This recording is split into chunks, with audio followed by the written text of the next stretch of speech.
WSN Men Live. My name is Chris Bentley, and I'm your host for these events that we hold every month. And since both of you have been here before, I'm gonna kind of skip the red tape and get right in. I think you know who our guest is tonight. You've seen her before. You've both been here at least once, if not twice. So Christine Baumgartner's here with us again. We're so pleased to have her with us, and never quite sure where the conversation is going to go, but I always know it's going to be valuable and important information, guidance, and advice. So thank you, Christine, for being here. And I think we can just continue that conversation that we had started before I got to start going here officially. And that's this discussion that we're just touching about making room when someone is ready. How do you make room in your heart for the potential of another relationship when your heart is so full of love for the one that you've lost? How do you even start to take that step? What happens in your brain that allows that to start to transform into something that could be important and life-changing for the next chapter of their life? Yeah. As I mentioned that, good, honorable men, it's a very normal way to feel about, well, I will never stop loving them. I don't want to ever stop loving them. And how can I really love another person? How could that really happen? Some people were married from the time they were teenagers, and they were married for decades, and their most of their life was with this very special person. And I want them to always know that you're not ever going to dismiss or minimize anything that you had before, that it's created this wonderful person that you are now. So why would you want to get rid of any of that? And so the thing that I suggest that's a really wonderful visual, it's been helpful for lots of the widowed people that I've talked to, both men and women, is to look up, I think it's pronounced kitsumi. It's the Japanese process of fixing things with melted gold. So in the United States, we generally, when something precious like china or porcelain breaks, I've had a couple things repaired, and it costs a lot of money to have it look brand new again. We wanted to not even show the crack. In Japan, they have a very different idea about that for precious things like porcelain and china, as well as for people. So when there's something broken, they melt gold, real gold, and they put it where the broken part of the piece is, and then they insert the other piece in it so that you will always see the crack. You will always honor the crack. You will always see that it was broken and now put back together. So what I suggest to widowed men and women is to take all of your memories and all of your love and all the special things about your late spouse, and your heart was broken when they died, however they died. Your heart broke. There's no way it doesn't break. We all say we're brokenhearted when that happens. So you take their memory and you put it in that place in your heart that was broken, and you seal it with melted gold in your mind. And I've had people go on the website to Japan and ordered like a bowl that has where they've repaired a crack, or a special bowl, a special container. And they've actually put ashes in there or notes in there because they wanted a more visual thing. But if you seal them in part of your heart, they'll never be touched. That will always stay just as big and bold and loving and wonderful forever. It will never, ever be diminished.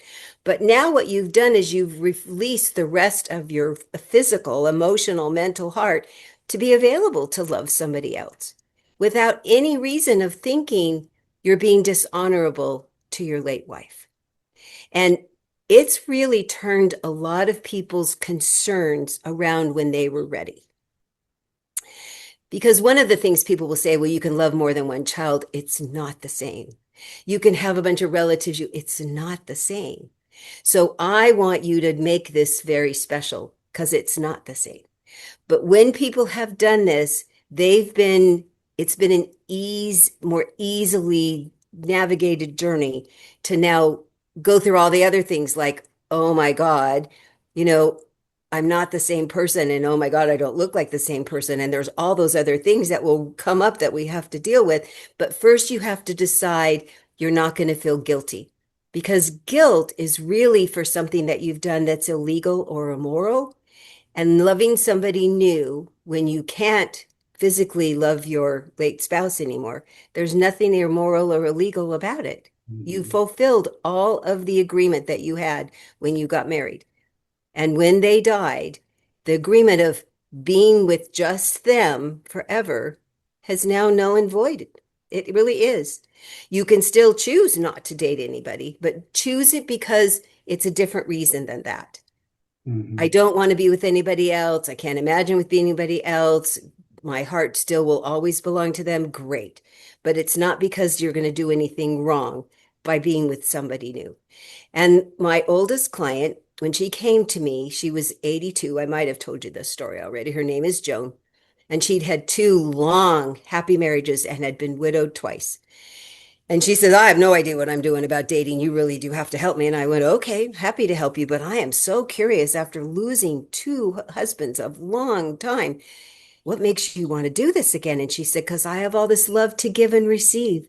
Mhm. So there are so many people out there looking to love again because they're the ones that are still alive, that giving yourself the opportunity to love again and finding somebody that wants to return that love and receive your love, I think there's nothing better than that. It's what I'm hoping to do again because I'm widowed.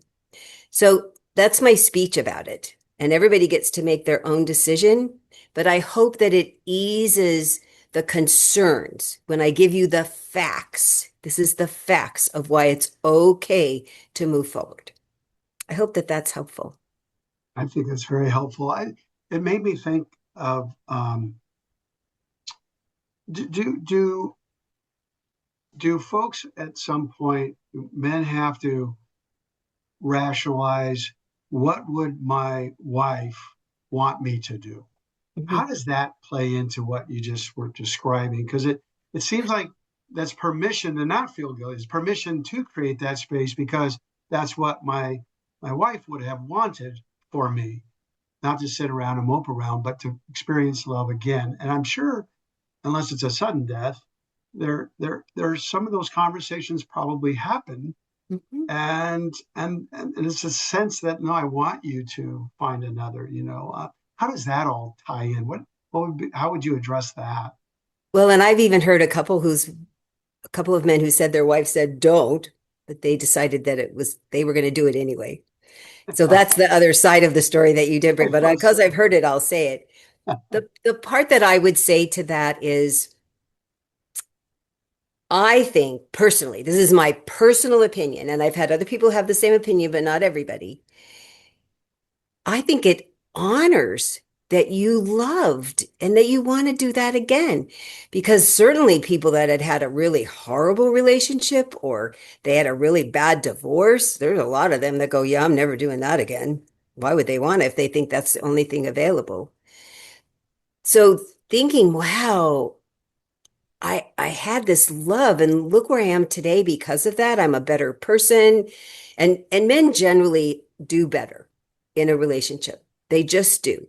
You you like having somebody to provide for. You like when we kind of nag you about your health and we make sure you eat well. And we're good in that way. We bring such different strengths to each other. We can be calmer when you're around and you can live longer when we're around. So there's that you miss that. So knowing that it could just be, it was so lovely, that's why I want to do it again, can be part of the impetus to get you over the hump of, yeah, maybe it'd be okay if I dated.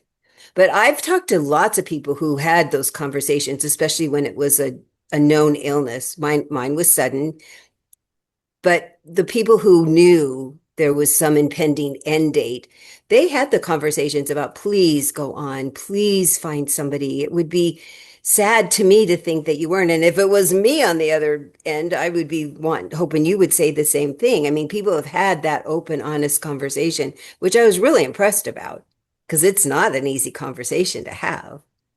And Yeah. sometimes they've picked people out for them. I thought that was really a riot. Or have said, "Don't you dare date Mary." I've heard that too.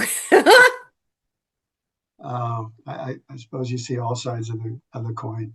I do. Um, well, thank you for that. I just wanted to make sure the guys knew the chat's open, and if they have questions or want to go live, they can unmute and ask any specific questions as well. So this is for you. We're just having a conversation, might stir something in your heart or in your mind that you want to share and or ask about. So feel free at any time to chime in. Not required, but the chat is open and I am monitoring that. Okay, just so we all know. Because there's the, gosh, I'm not even know if I'm ready conversation. And then there's the, I think I'm ready, but where do I even begin?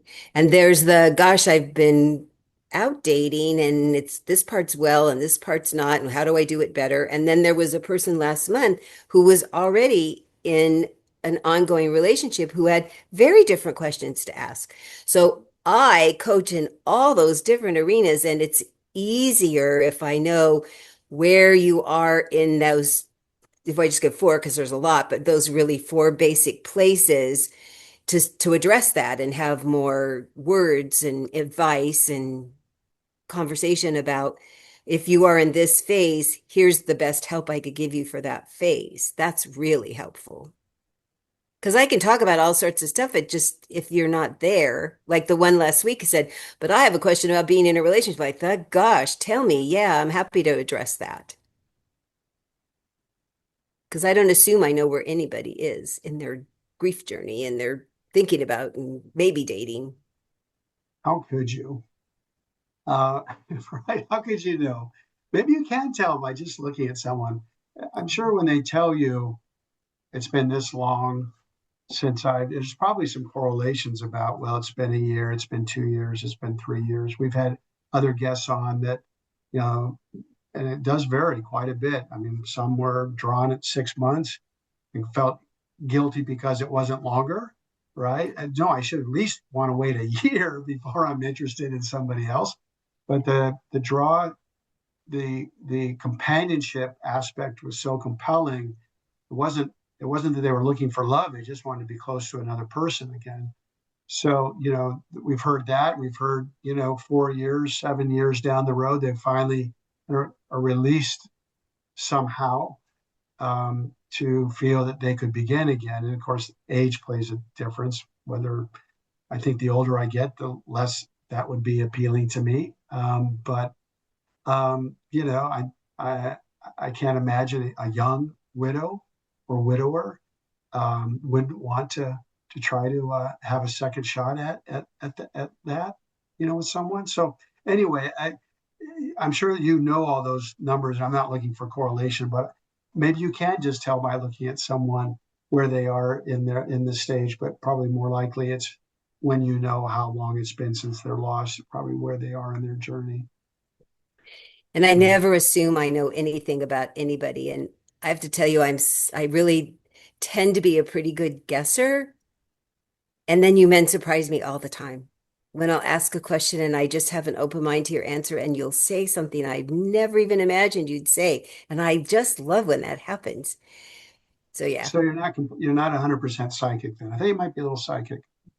I could charge so much more money if the two things people want me to do is read their mind and beam information to the other person that they wish knew stuff. Oh my God. Because, I will be honest, because I used to be one of these women who believed you men could read our minds. And the more you loved us, the better you could read my mind. So why would I ever have to tell you anything I wanted and needed? But boy, I'd get really mad at you that you didn't do it, that you did something that I didn't want you to do, or you didn't do something I wanted you to do, but I didn't tell you ahead of time. And especially when I was really mad when I was married the first time and got divorced, I was mad a lot because he was not doing or doing something I never told him. And then I wasn't going to tell him why I was mad because he really should know. was terrible. So Well, it yeah, can be trained. if I could beam stuff. Well, yeah, but the way we train you is to open our beautiful little mouths and say, it would make me so happy if you did this. Because then you go, okay, it would make you happy. I would do that. And then you'd say, thank you, even. Oh my God, that's even better. And then I want to do it again. So I teach women as fast as I can to just figure out what you'd want to need and then nicely ask and then say thank you because you're going to get it. It's kind of magic how you guys just go, oh, yeah, I could do that. And it makes you smile and it makes you happy with me and not mad with me. Oh my God, it's just the best. It so works. We are so counterintuitive naturally. And when I teach us to go a little bit against our instinct, it works out so much better. The manufacturer installation person, I think, sits up there and chuckles all the time.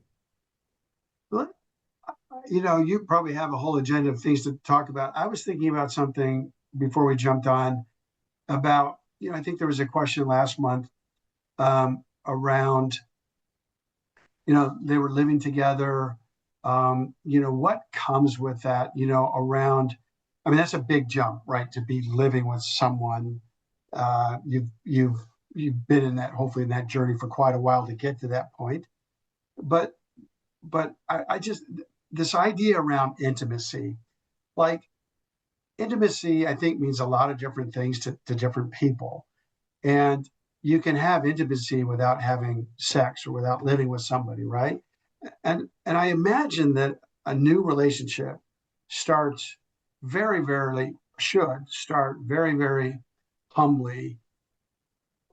And that intimacy is not something like you have to force or um, I guess I'm not stating this very well, but I was reading some of your work, and I guess the question is, how does one work with intimacy? And I think I already know the answer, but I'm sure it's tiny baby steps. It grows over time with trust. And could you just speak to what does those first few steps look like when you have a little pitter patter in your heart for this person without overstepping, without going too fast? I think I may have mentioned this during our first month, but I've talked to some other guys and they all made the same mistake. And a little bit of a hint and they stepped too quickly and they wanted to prove they were this, everything. And it's like, oh my gosh, I think you missed all these important steps to grow in your intimacy with this person. Can you just kind of speak to that whole journey? It's confusing for me, and I'm sure for other guys. Yeah. It's such a great question because you don't know what you don't know. And that's why you just step in it, as my father used to say. I just stepped in it. Yeah. So all the men that come here know how to be a husband. They were a husband for a really long time. I mean, they were probably an acquaintance and a boyfriend and a fiance. The majority of the time they were spent being a husband. So you know how to do that really well. And to go back to the baby step part, like in the Mother May I game, is a whole new mindset. And the other thing is, you will never be that person again because you're chronologically older.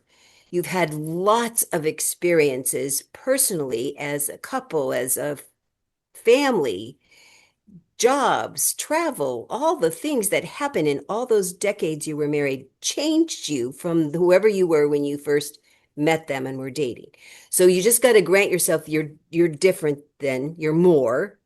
And now you lost the love of your life, which really shakes your snow globe. And you're really different now. And you're putting these pieces back together that you're not the same person. So you keep going, well, why don't I know how to do this? Because you've never done this before. So that's when you want to give yourself grace.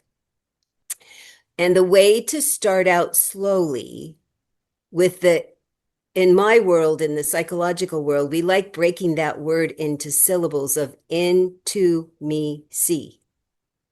That's really the way to look at it, that you're looking into another person and they're looking into you, and you give each other little tiny bits of information as you're getting to know each other.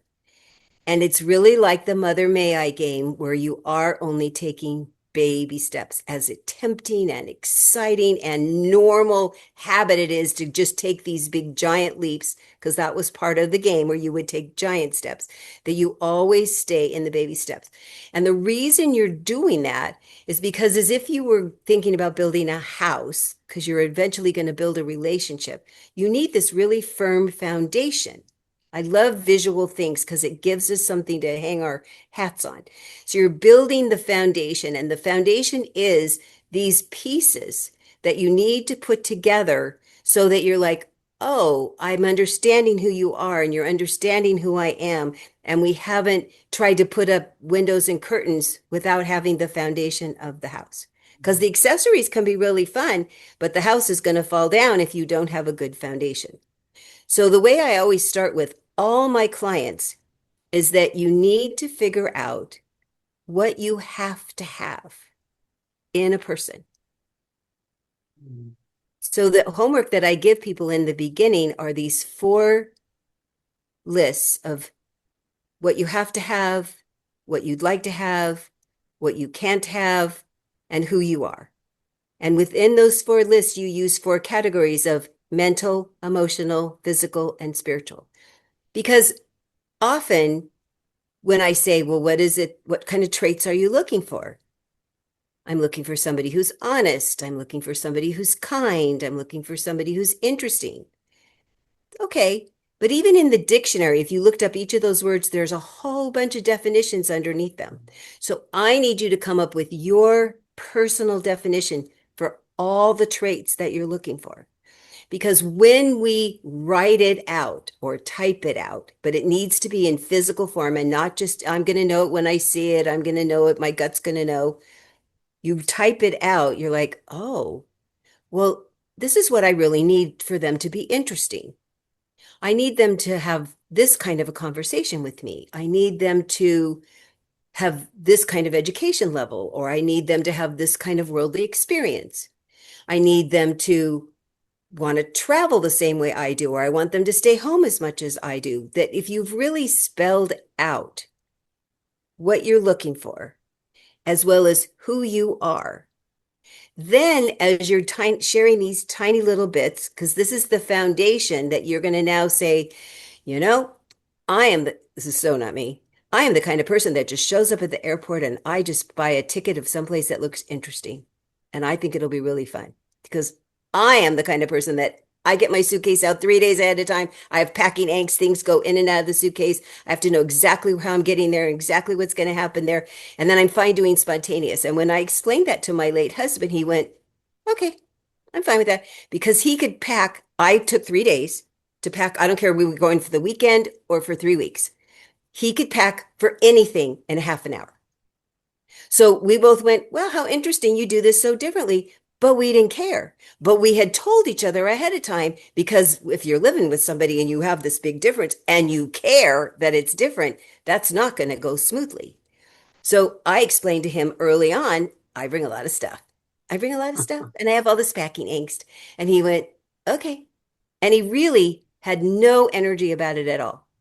He liked that it all hooks together and he could help me wheel it through the airport because I can effortlessly wheel all my stuff through the airport with one hand, my little water bottle in the other.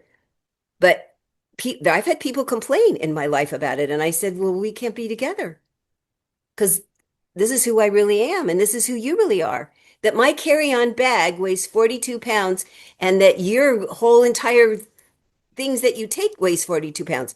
And you're going to have a problem with mine. Then we can't do this. So when you say, this is who I am, because you've written on your list and defined it clearly, and tell me who you are, and you go, oh, that's really interesting, or oh, I don't care, or oh, this is a big deal, I can't do that. If you've done that throughout the getting to know you, letting them see into you and you see into them, you don't end up with, too often, the 6 months down the road going, oh my God, I had no idea. I had no idea. Because we take those big giant steps, and really getting to know another person, even if it doesn't work out, can be really fascinating. I will tell you, I have had a lot of first dates in my life, especially between my marriages, between my divorce and marrying my late husband. Now I'm back doing it again. I have never had a boring first date, not one, even if I didn't want to see them again. So if you go going, I want to learn about them, I'm going to share a little bit about me, one of these really big things about me, but a little bit about it. And then I'm going to find out what do they think about this big thing and then see if they'll share a big thing about them. And how do I feel about that? Do I want to now see them another time because of what we talked about each other? So living together can certainly bring up so much stuff if you haven't talked about it ahead of time. So it's really helpful if what I help people do is create lots of lists and lots of fun questions. And there's cards you can get on the internet to ask really interesting, I'm so curious, I want to get to know you better questions. It's not interrogating, it's not interviewing. I have to tell you, we women like when you ask us, I'm so interested in getting to know you questions. That just lights us up. So learning how to do this, which you didn't have to do because you really could read each other's mind a lot after decades of being married, to learn how to do this new skill is really important. And I love teaching it because you guys really like being good at stuff when you're sitting in front of us. You want to look like you know what you're doing. You don't want to sit down and feel like you're putting your foot or maybe both feet in your mouth. So being prepared can be really helpful. So then when you're living together, and definitely stuff will come up, you hopefully have had a foundation of, oh, right, we need to talk about this. Oh, yeah, we need to sort this out. So I ended up writing a whole article when my mother, when she had dinner at my late husband's house before we got married, she went, oh, well, Christine's a stuff person and you're a stuff person. I'm going to be fascinated to see how you merge all this stuff together. And we did because I am very organized and orderly, and I made lots of storage things to create places for us to put our stuff. And then we both got rid of some stuff. But it was really interesting. I wrote a whole article about this is what you need to do when you have two households full of stuff and you want to fit it in one household. It was crazy. So, but we had enough conversations about, oh, you're different like this, and oh, I'm different like this, and this is how we work it out because we have these really great foundational things that are the same, and our commitment to stay together and work this out is the same. It was, it was a lovely 5 years, and then he died. Yeah, I'm I know. sorry. It I know. sucks. I know. All I wouldn't right. trade it though. I'm that person that says, I'm glad I didn't know. It would be so short that I would only know him 7 years and be married for 5 years, but I would do it again in a heartbeat because he was amazing, amazing for me, which is why I want to do it again. Mm-hmm. Yeah. Mm-hmm. That's that's what the guys need to hear, right? It's okay to do it again. It's okay. Um, Yeah, it really is. And I will talk about the desire that makes you want to go faster. One of the biggest desires that you talk about, the manufacturer installation person that gave you the Y chromosome, gave us two X's and you an X and a Y. Your drive, your inner drive that's in your bone marrow to protect and provide is overwhelming. Overwhelming. And so your provide person went away. They're gone. And you're like, well, I want another one of those because that makes me feel like I have a purpose. I have a purpose in life. You have to have a purpose. Now, I really suggest you have other purposes as well, hobbies, mentoring opportunities, grandchildren, some sort of activities that you do that you go, I'm helping people when I'm there, volunteering. It's not this, it doesn't fill up that part of you, but it helps you fill up some of it because if you fill up other places in you with a purpose, you won't feel quite so desperate. You might not move quite so quickly, even though we're really cute and you're really attracted to us. It can help you stay at those baby steps. If you've made sure to add things that you have a need, you feel needed. You feel like you're giving and getting back at the same time. Whatever it is, you're giving some of your time every day, every week. Find things that you can't wait to get up in the morning and go do the thing. Often with other people, for other people, especially in this phase of your life, you want to share this wealth of information you have. You want to share the skills you've developed. I rented an old house when I was first single from my divorce, and the man that owned it was were my age now, probably. And he said, I used to be able to do more than I knew, and now I know more than I can do. And I get that.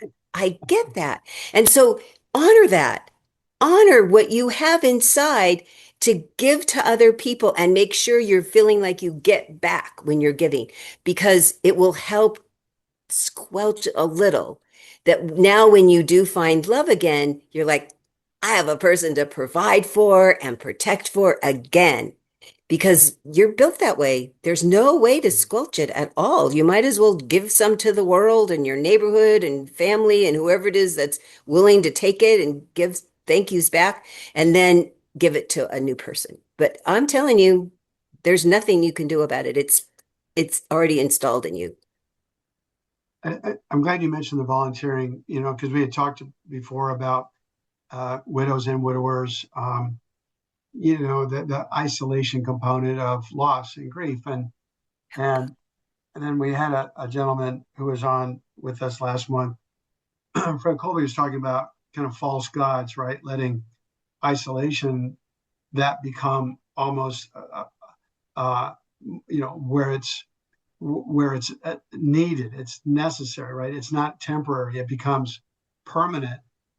And he's calling anger is the same way. Never letting go of the anger, and he described how I said, well, isn't that an emotion? He goes, well, sure, but if it's the thing that drives you, then it's really a false god. It's something that you're bowing down to, that you've given into, that is controlling you. And I thought that I never really looked at emotions like that, but I think isolation and maybe even self-pity, maybe to a certain extent, right? This the self-doubt that I can't do this again, or we've already talked about I shouldn't do this again, but I can't do this again. I'm not the guy I used to be, right? I can't do this again. I don't have it in me. And I think that could become, right, the wrong message, right? The wrong self-talk. Uh, I, again, you've heard all of this, but that self-talk and moving beyond being comfortable being isolated, that for some, that's not a step, that's a leap. It's a huge leap. How do you make that leap? So you think about that, if we're spiraling down, because that's what happens. And generally, I'm going to give you guys a compliment that you might not have ever heard. You are better at asking for help than women are. When you really have puzzled over something, you've done your darndest, you've put this problem, this challenge to the back of your mind, and you've chewed on it and you've worked on it, and you're like, I can't come to a solution. You, way faster than women, will reach out to an expert, a pastor, a therapist, a coach. This group is full of people that are in different phases. Maybe somebody who's, I'm going to call it recovered, because we're all recovering, moved more forward. And they go, oh, I remember I didn't want to go do anything. The dishes were all stacked up in the sink, and I didn't want to feed myself, and I didn't want to talk to me, because who would want to talk to me? Because I'm just in this, I'm getting worse downplay. That my suggestion is, when you reach out to somebody here, because if you just put it out there, there's going to be a few that are going to go, I was there. It's like AA for grief, that you need to stay. I need help. I need to reach out. I need to tell somebody in this very safe space, I'm stuck. I've done everything I can. I've thought everything I can, and I am stuck. There's a really interesting series. It was called Life After Death, that a client suggested a number of years ago. Ricky Gervais, I think that's how you say his name. And his wife dies, and he's a curmudgeon. He is, you just don't, I didn't like him in the beginning, but I stuck with it. And all the characters in the series, I don't remember how many there are, maybe 12. But you watch this man go through hard grief. And his wife was dying of cancer. I don't remember what kind, but she made all these videos. And so he'd watch the video. I know what you're doing. I know you're not doing the dishes and you need to feed the dog. But he was stuck. He was stuck and angry stuck. And maybe that would be helpful for some of the people that are feeling angry and stuck to watch his process and how angry he was at the people around him and how they kept being there and the new people that come in and what they help him make little tiny adjustments to. But it's hard watching because it's hard going through. And it was really, I've recommended it to so many people because it's where you have most of you, maybe not everybody, but most people, most men have gone through one or more of the stages that was so accurately portrayed. I think Mm, he was the writer and the producer, and then the star. He did a really good job, as much as I could tell, since I'm not a widower.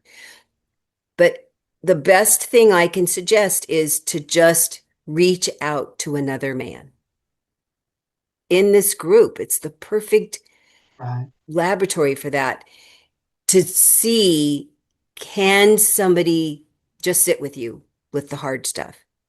Is there something they could say? Is there something they could do? I belong to a widow's dinner group that's been going here in my area through Soaring Spirits. They have dinner groups that you can look for in your area through soaringspirits.org. And it's fascinating when the guys show up because it's a sometimes it's half, often it's a third of men that they sit together, and you can see the ones that are brand new and the ones that are farther along, and they're like, oh, you're interested in cars, come to the car show with me. Or, oh, you want to go see that movie, we'll go to the movie together. Oh, let's have dinner. That they need somebody to provide for too. They're missing their spouse. So they now, oh, I can provide for you. I can have this providing thing for you that I might be able to help you get to where I am, get over, or at least sit with you while you're in your misery. It's been so lovely to watch because there's only so much we women can do when you're in that place. So having another man is can be really valuable. And that's why I so admire this group, that you're here for each other, because it's a real place. And the other thing that I'd like you to at least consider, that part of the word emotion means feelings in motion, because you can feel really stuck, but they're still moving. They're always still moving inside of you. They're still churning. They're still driving you crazy, but you're really not stuck. It feels really stuck, but as long as you're still feeling angry and sad and mad and, oh my God, I can't even laugh because how disrespectful is that? They're still in motion. So to think maybe I'm not quite as stuck, that definition in the dictionary of I'm not going anywhere and everything's sitting still, there's still a lot churning inside of you, which means you can now do something about it. So talking to somebody is really my best advice when you are in that place, because I will tell you, I admire that you guys go, I've shot my wad. I need somebody to talk to me. I need somebody to tell this to. And I just keep suggesting that. And I'm sure it's what you, because I can only see the outside part because I'm not a widower, but whatever you do in the inside to just make sure it's like, we're here. We're here. I get it that you're still working on it. As soon as you get to the place where you're like, I got to the place where I couldn't figure out anything more, we're here. We're here for that spot. Because that's the spot I get when people come to me for dating. They go, I am just had it with there's all these yucky people show up, or there's nobody that shows up, or I just been in the same yucky relationship. I've had it. They're my people. They are open and ready for me to coach them when they go, I've been doing or not doing, and this, I want something different. So, however that happens in your group, that would be my suggestion. That's great. It's just a good reminder that our Facebook group that Herb set up years ago is still the best place, right? And guys every day are posting, whether it's good news or a memory or coming with their heart in their hands, because just joined and they have so much to share. And it's so great because there is a community that can lift folks up and at the very least, can lend an ear and hear and can nod. Yeah, I've been there or we've been there. And so that is so important. I think that's what makes WSN so special is that there is a place that somebody can say, look, I'm stuck. I don't know what to do. And they're going to get a lot of support to try to help them move forward. So I think that's what our purpose is tonight too, to try to help men move forward, right? Those tiny Yeah, baby steps sometimes. That's because the dating arena for widowed people is full of lots of things that no other segment of the population experiences, like the part about how do you get over feeling guilty or being able to love. That doesn't happen to anybody else in the single population. So that's why I'm so grateful to get to talk about the very unique parts of dating, thinking about it, even dabbling about it, moving forward in it, and getting in a new relationship for widowed people, because it is very special and very particular and very tender. And I tell people, you are so lucky if you meet a widowed person and you fall in love with each other because they hung in there forever and they were married for a really long time. And we come with a great resume. And it's our job to get ourselves ready to be a good partner. And then we will find a good partner. That's how I came up with the name of my company, that you learn how to be the perfect catch and then attract one. That's what I did to get my lovely late husband. I'm a perfect advertisement for my business because I was my first client. the perfect catch. We had a fundraiser, um, I think right after we met last month, and there was a woman at our fundraiser who was a widow, who was a Wings for Widows client. And we were on the phone chatting. She's actually she volunteered to join us and do a corporate video. So we got to chat, and she was telling me about this widower that she was dating. And, he was around the third base, like their second date. And then so persistent, like every day there's this persistence. And he was asking a lot of the questions that you say to ask, but he couldn't read his audience, right? It's like she said she's not ready, right? Her name's Mary. Mary said, I kept telling him I'm not thinking about that yet. I just wanna go out and bowl. I just want to go out and have fun. I'm not ready for these other questions yet. And he was so persistent that by the time she got to the fundraiser, she said, yeah, I dropped him. I'm done. And she was like this magnificent person. And I felt so bad for her, but more so for him that didn't get your coaching, didn't get your advice, that ran too fast to try to, secure what would have been a great catch, but he blew it. So I don't want our guys to blow it.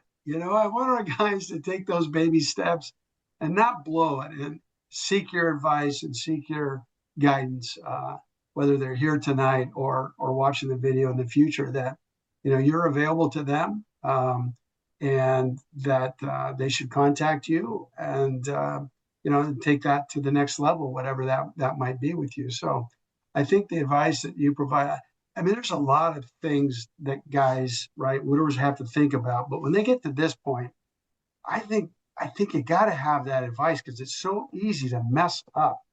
And then that's just, you mentioned this before, it just reinforces sort of that self-doubt that, well, I've been trying to date for 6 months and it's not working. And it's like, hello, maybe there's a problem, right? They say when everybody else has a problem, maybe the problem is you. So, I hope that folks will, if they are in that portion of their journey where they're dating and it's not working, that McFly, that they come back and watch these videos and hire you to help them get ready to be the perfect catch. So yeah, Well, it's a that's great why I time. offer a free call on my website. You can go to my website, www.theperfectcatch.com. There's a What's Holding You Back from Love questionnaire in the middle. 10 brief questions about where you think you are, where you'd like to be. You have access to my online calendar. You schedule a Zoom call or a phone call with me. There's no obligation. I promise I will hand you free advice. And then you see, gosh, I'd like to talk to her more, or I'm done. There's absolutely, it's an hour of your time. That's all it is. And I'm happy to have a personal, private conversation. Yeah, the thing is, we often don't listen to what the other person's saying. We think we can read we women really think we can read your minds. And we go, oh, yeah, you really didn't mean that. Or I really didn't want to hear that. And so it's hard if you keep not hearing, because there's the into me see definition that you're listening to the other person and what they're saying. I don't believe in the golden rule because I don't want to do to the other person what they want, what I want done, because they might not want the same thing. The platinum rule is figure out what they want and give that to them if you can. But first, you have to figure out what they want. So, part of what I'd be so curious about Mary, because I'm only hearing this secondhand, and maybe she was more clear than she's mentioned to you, is to say, this is what I want. Because we're very good about telling you men about what we don't want, but that's not very helpful about, well, what would you like instead? So she said she wanted to go bowling, but she didn't say, you know, I'd like to hear from you once a week, and this is the kind of thing I'd like. Would you send me a text that this once a week? And I'd like to see you every other week, and this is the kind of thing I'd like to do. Would that be okay with you? Because then you can say, oh, that instruction manual works for me, or it doesn't. Mhm. Because then you wait as the woman, which is really hard for us. I teach women to stop interrupting you, to say, is that okay with you, or do you need something differently? Because you'll know what you can do and not do. And if he says, no, I really do have to talk to you every day, she said, well, that's not going to work for me. But when it keeps going on and on and on to where one or the other person is going to get frustrated, it's because both people are not taking responsibility for themselves. So it's back to we're pointing this finger at the other person. They're not behaving, they're misbehaving, but we're not looking at the three fingers coming back going, what's my part in this? Got it. Why am I what if what I'm doing isn't getting me what I want? Maybe there's another way to do this. Because I will tell you, there are so many different ways to do the same thing. So many. After all these years of studying, of over 35 years and 16 years of coding, I can come up with such a variety of ways to do the same thing, to fit your situation. When you say, this is what keeps happening, I'll go, great. You can see how this is not working. What, what about you do it this way? And my favorite thing is when people go, I never thought about it that way. Even if they don't do it different. People sometimes pay me for my advice and they don't take it. I'm grateful when they at least go, I never thought about it that way. Because I constantly have that happen when it's something I don't know much about. So I know a lot about this arena. I am so versed in this lane. Ask me, you can send me an email if something comes up at Christine at theperfectcatch.com and say, this thing came up and it keeps happening this way. If it's something easy, I can just answer, do this, try this instead, or jump on a call with me and try this instead, because you guys like being successful at generally everything. And I love that, because we women will just try everything, even if we don't think we can really do it, but we're going to try it anyway, because it's just how we were made. But you guys really think about it. Your time, money, and energy is really important to you. You always are clear about the return on an investment. So why not have the best information so that you can be successful every time you go do one of these things in my lane? I'm happy to have you be more successful, because it's how you were made. And I admire that. And I don't want you to get frustrated, because we can be very confusing. I think that God had a really good plan, that he said, I'm going to make them, and these women are going to be kind of irritating, and they're going to just keep coming back because they think we're fun. You guys think we're fun, and you think we're interesting, and you're so in awe of how many millions of things we can do at the same time. And yet you're very confused. You're like, why did she say that? And why did she do that? And I don't understand it all because I would never do it, but I still like her and I like how she smells and I like touching her skin and I love hearing her voice and I love making her smile. Oh, yeah, he did that. Can I tell something that's it's not really off color, but can I say it anyway? Yes, of course. I saw something on Facebook the other day, and it's this couple that does cute videos all the time. So they set it up. And so she hops in the car and she puts her hands on her chest, and he goes, "These are stress balls, hon." He goes, "Yeah, but they're attached to this thing that causes me all the stress."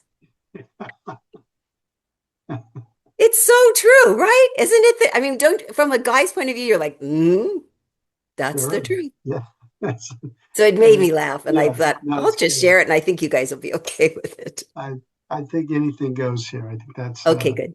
perfectly fine. That's great. But it made you, the people that I could see, I'm glad it made you laugh because I That's thought it good. was hysterically People were real laughing. and true. Yeah.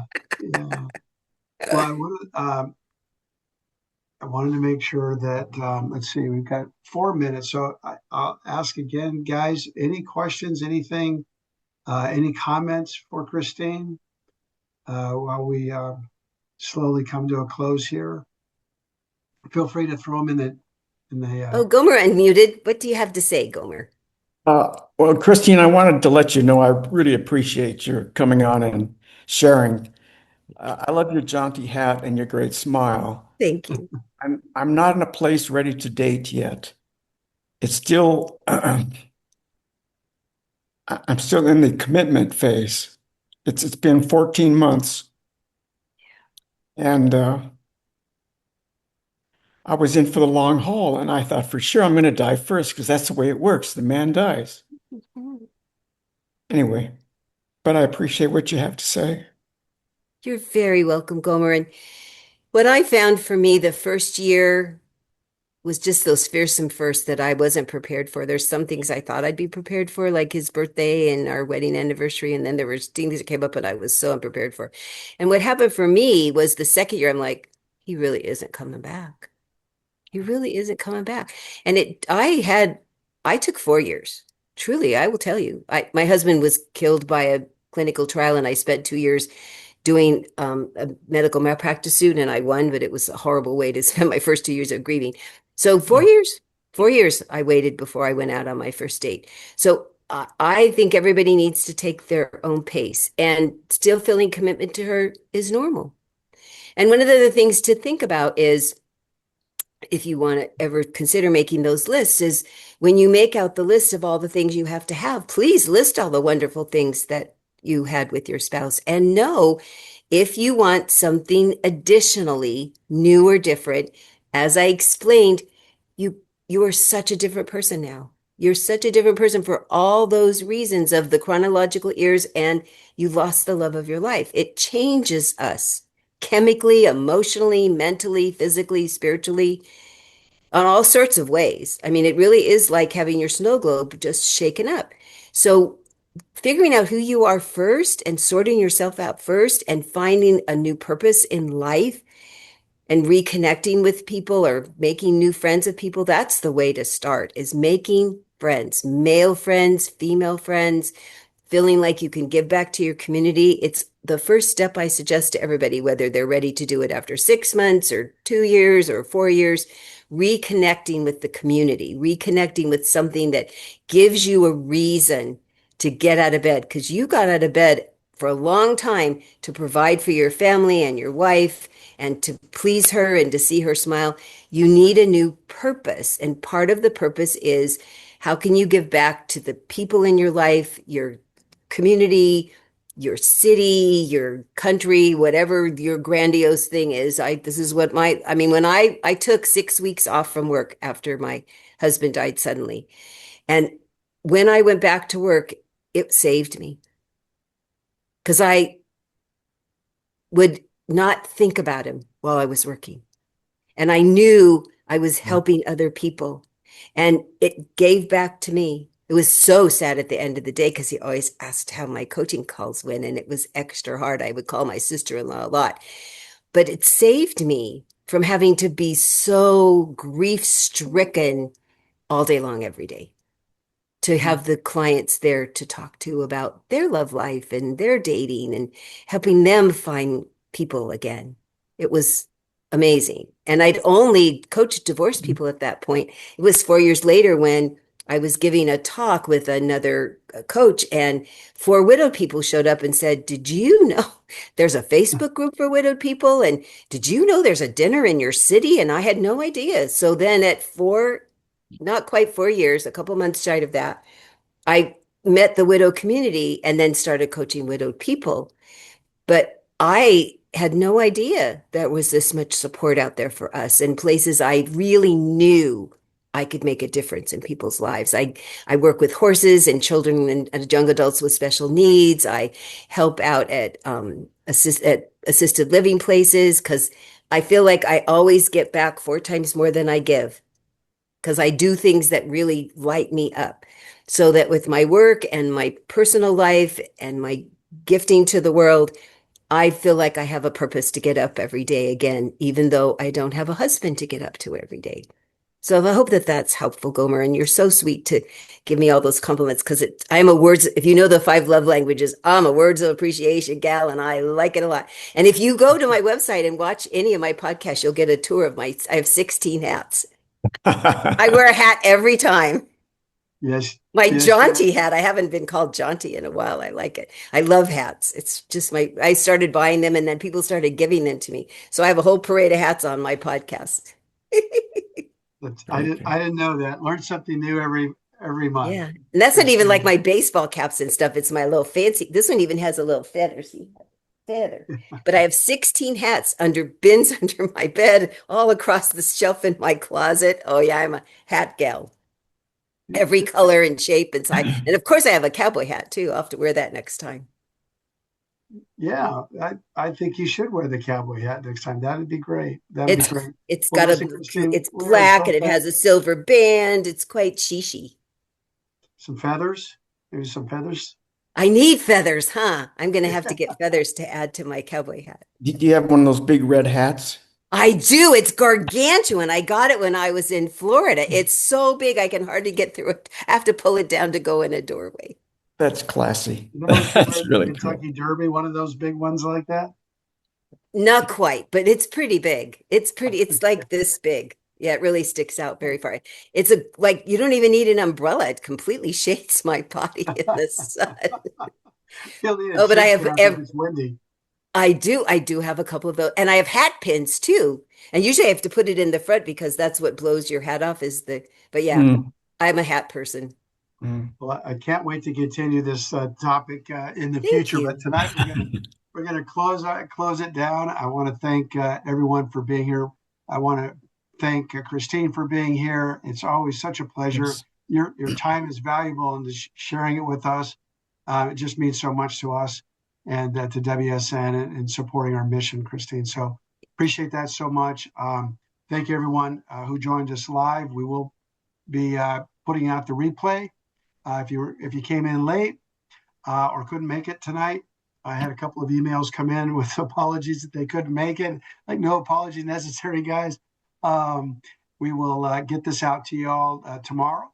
A reminder that WSN Men Live events, they take place every month.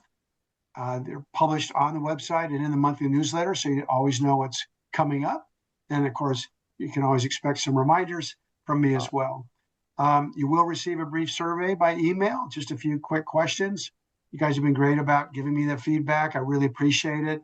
I do share it with our guests, and they love hearing as well what you have to say. So it helps us continue to sort of shape our conversations and bring in the right guests that truly meet you where you are. And so that's it for tonight. Take good care of yourselves. Remember, you don't have to navigate this journey alone. I'm so glad you're with us tonight, and we look forward to seeing you next time. Thank you. Good night. Bye for now. Thank you. Bye-bye.